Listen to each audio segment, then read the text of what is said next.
Okay, we're going to talk about the thoughts on the use of preemption in relation to self-protection, self-defense, whatever you want to call it.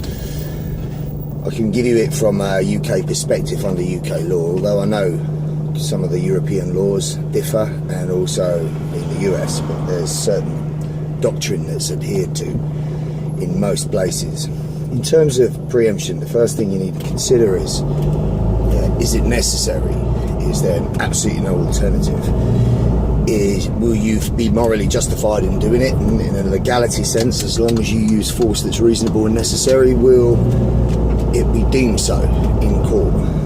Are you covered all your bases? Well, you can do all the right things and still be unlucky in court. We'll talk about that.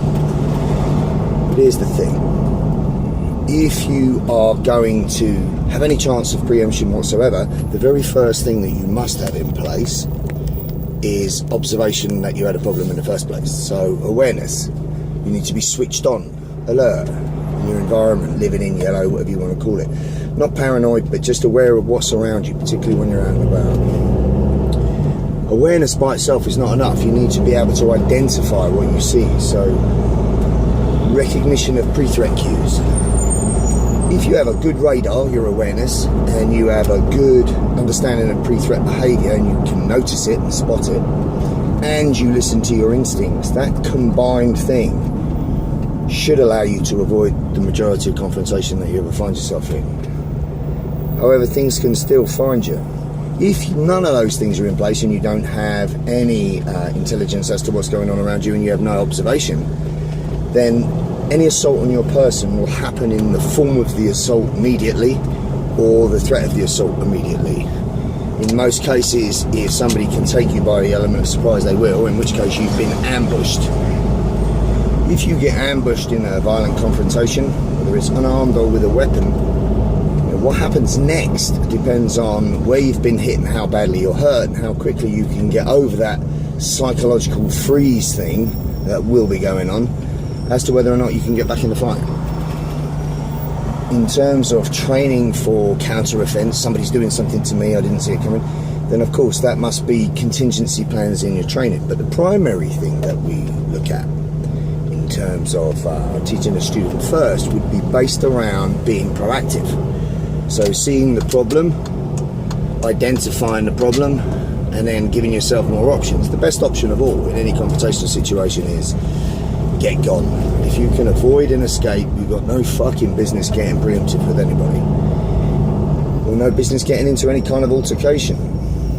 If you can't avoid the problem, even though you've seen it coming, then maybe you could de-escalate, you could talk it down, you should learn good communication skills. But if you can't avoid an escape and you can't de-escalate, the only option left is the fiscal.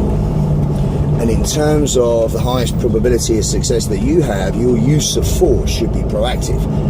In other words, you should do something to him before he does it to you. If you need to establish the criteria for that, well, basically, you've seen somebody come in, they've taken a lot of notice and interest in you, they're moving towards your person, you try to move clear. They completely arrest your movement. So they step in front of you and stop your free path.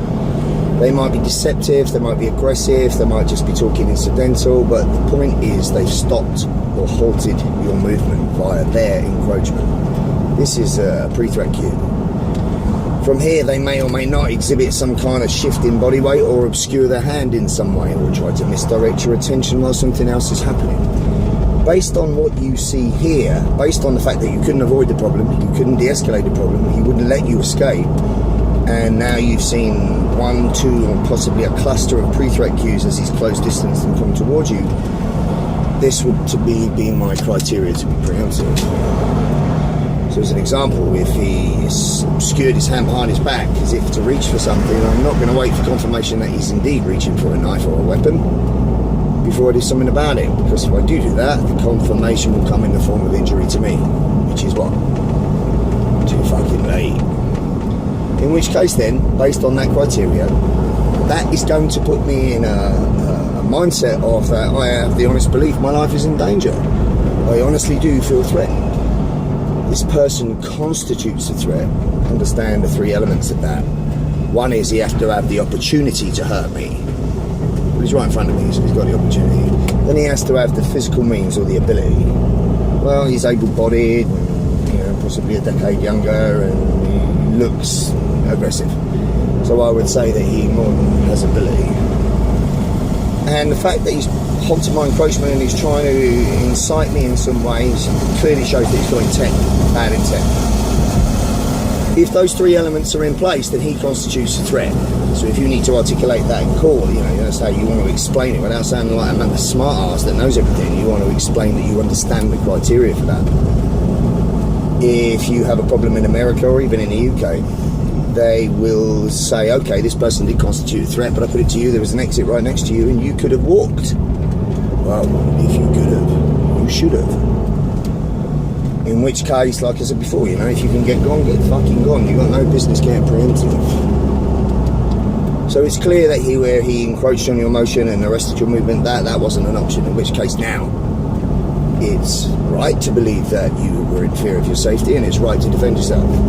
Under UK law, you can preemptively use force to prevent harm or jeopardy to you or anyone you're with, or damage to your property. In most cases that would be an intervention of some kind of control, but in the case of where there's a threat disparity, as we're going to talk about, it would be a preemptive strike. And by preemptive strike I mean a concussive shot to the head that will take out his consciousness, that will switch off the computer, or maybe a fast strike to the eyes that would disrupt his vision, etc. The idea of the preemptive strike is that you throw the shot and he is either knocked out, knocked down, or totally dissuaded in attitude, which means now the threat has subsided and you can leave. Of course that's the ideal, but everyone knows fucking life isn't ideal and anything that can go wrong will go wrong. So you must train for the what if. And the what if is, what if I telegraphed because I was shitting myself and he tightened his jaw and pulled back slightly? Now what would have been a preemptive strike that would have been clinical isn't. So there's a need to continue. What if he's just a tough bastard with a thick jaw and a tiny little walnut brain and I just can't shake it with one shot? Well, it's not done a job, you're going to have to continue. In which case, we train for a continuous attack right from the back. So we train in combatives with the violence volume dial set to 10 because it's a level 10 threat. And what we're talking about here is the use of self-offense for defensive purposes to such a threat disparity. In which case I'm going to impactively strike. I'm not going to look to control this man. If you preemptively strike with the first shot and the person separates from you and is not immediately down, we teach to attach to the subject. So now he can't get away from me. Attach to the subject so that I can pull him onto further shots, increasing my impact. And I attach to the subject so that I have a sensory tentacle that gives me feedback in a kinesthetic sense in fight when it's chaos.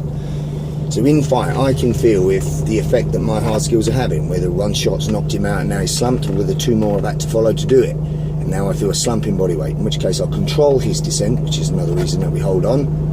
We do not want somebody to be unconscious and then their unconscious head and shoulders hits the pavement. That's how people die. You want to protect yourself in the street, you don't want to go to fucking prison doing it. So we attach to controlled descent or use a controlled takedown after our assault. Everybody knows that this principle is called blitzkrieg. Blitzkrieg basically is a word employed during wartime that means an offensive campaign. Proactive offensive campaign designed to totally overwhelm the enemy as quickly as possible so there is no possible chance of retaliation. He's just not capable. So if you understand physical anatomy, if I shut down your fucking mainframe, you ain't capable of doing shit because you are disrupted in consciousness. If I take your vision, you can't see and you can't fight. If I take your breathing, if I kick you real hard in the balls or I punch you in the throat, threat disparity decided, then you can't breathe. If you can't breathe, you can't fight. Finally, if I smash your mobility out, kick out your knee, or stamp on the back of your Achilles, whatever, well, you can't stand, you can't fight. So I am looking to disrupt your ability with 1, 2 or more of those things as quickly as possible, which in turn will have a defect on your psyche. It will take away also or diminish your will to continue. So there's a complete role reversal. You've selected me as a potential victim, you're interviewing me as such, possibly I fail the interview and I see that you're going to do something, then I put you to fucking sleep. Yeah, that's the deal. And whether that's one shot or a continuous assault, it will not stop until you are down and no longer ambulatory. In which case, job done, threat subside, I'm gone. If that happens after 2 strikes, I'll control your descent. If I have to use more than that to put you down, I will. If I finish with my feet, that is stomp on one of your ankles as I put you down, that's because the threat disparity was extreme. It's took me 3 or 4 shots to put you in a semi-consciousness and break you to the floor, and you're still holding my leg whilst you're trying to access a weapon. Now I'm crushing your ankle. So understand the context and use of force, but what we're talking about is the preemptive strike. In which case, we are looking at that from a moral compass point of view, that from a legal justification point of view, that from recognition of threat point of view. And that's where we are with it so far. Understand that being preemptive is not always possible.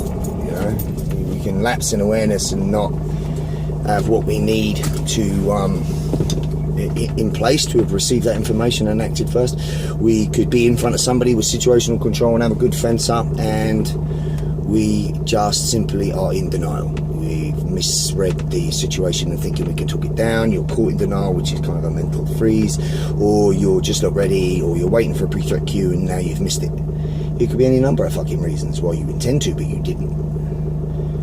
In which case now he's attacking you. If he's attacking you, you're reacting to what he's doing, which means he's offensive and you're defensive. Well, if you're defensive, you're fucking losing.